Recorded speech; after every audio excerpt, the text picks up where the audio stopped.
I was a trial lawyer in Washington, D.C. for 27 years, man. These missions, they'll change you as a human being. I cry here almost every single day. When I see a patient coming off chemo, or I see a patient that didn't think he or she was going to make it to their birthday, I celebrate that.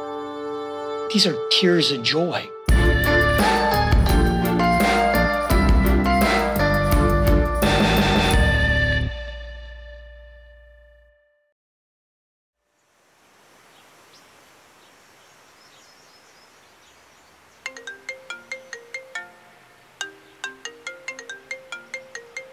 Hello. Hi, Rick. Hey, Chris. How are you? I'm good. How are you? I'm doing well, thanks. It's good to talk to you again. It's good to talk to you as well, and thank you for joining us. I'm in a place called Children's Fairyland in Oakland. I feel like it's an interesting kind of backdrop for our conversation today to talk about St. Jude's. I think it's perfect that you're in a children's area like that, because we're going to talk about the place that leads the way the world understands and defeats childhood cancer. It took your heart to make this fabulous dream come true. You know, the vision of Alsac and St. Jude Children's Research Hospital was to create a specialty children's hospital. We wanted to treat all kids regardless of their race, their creed, their religion. We made a decision very intentionally to put St. Jude Children's Research Hospital in Memphis, Tennessee, which unfortunately in the 50s and the 60s was a segregated city, and we wanted to welcome kids of all races and backgrounds from day one. And then we had this crazy business model that no family was ever going to receive a bill from St. Jude for anything, not for the cost of treatment, travel, housing, or food, because all we wanted mom and dad to worry about was helping their child survive cancer. Wow, it's really an amazing mission and very inspiring. I was talking to somebody earlier, and I told them I was going to go talk to you later on, and they were a nonprofit person.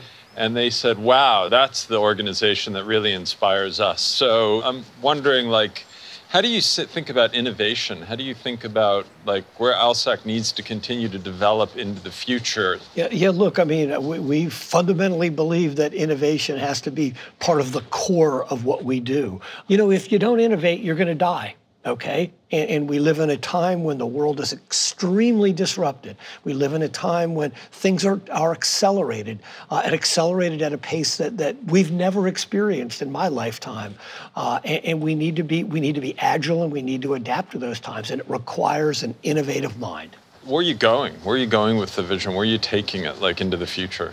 Well, look, the vision of Alsac and St. Jude hasn't changed. We're all about finding cures and saving children. And, you know, where we're going in the future is what I'm most excited about. We've made a bold, audacious promise to the world that we seek to raise the overall childhood cancer survival rates from 20%. Yes, 4 in 5 kids around the globe in low and middle income countries are going to die. We seek to raise that survival rate to 60% this decade, and we're gonna make it happen.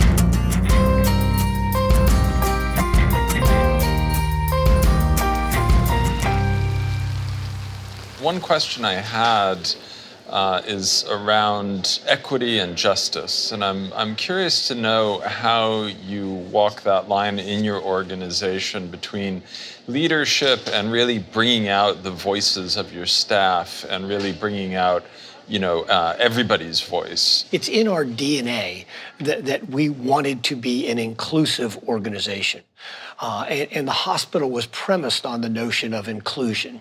We didn't have housing facilities, Chris. Back in those days, we actually had to use local hotels, and they wouldn't take our African-American patients and families.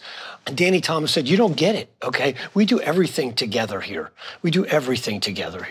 So ultimately, they capitulated, and St. Jude was instrumental in literally integrating the hospitality industry here in Memphis, Tennessee. So we always have to remember that, and that's the kind of mantra, that's the kind of culture that we've tried to develop over time at ALSAC. Another thing that you've prioritized, I believe, in your decade of leadership is transformation and technology. I'm wondering how over the past 10 years that has changed the way that you are doing your work. It's a great question, right? So there's literally nothing that we do here that we don't measure. For every advertising dollar that we may place, we want to know the results of that advertising. And our partners at Salesforce allowed us to measure whether or not these kinds of fundraising approaches, whether or not they work. And then, if it didn't work, then we want to make adjustments. And it's important that we make those adjustments, right? Technology allows you to scale, and it makes it more likely that you're going to be able to sustain your mission longer over time.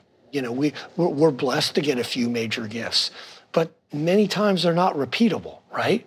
But a person that's willing to give you $19 a month as a partner in hope, and they stay as supporters of your mission for years on end, you can count on that. Technology's kind of enhanced our ability to do that, to create those connections and to create real relationships with people at scale.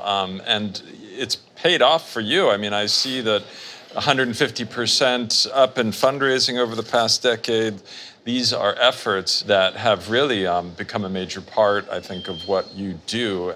You're not breaking who you are through innovation. You're not losing something. You're rather transforming it and you're evolving it forwards. It's definitely not the norm in a nonprofit, despite the fact that we want change and we want it now. We're still some of the most conservative organizations. And I think that COVID, what we've just been through, was that an accelerator in some ways? It's so interesting. We've been talking about transformation and disruption for years before the pandemic hit.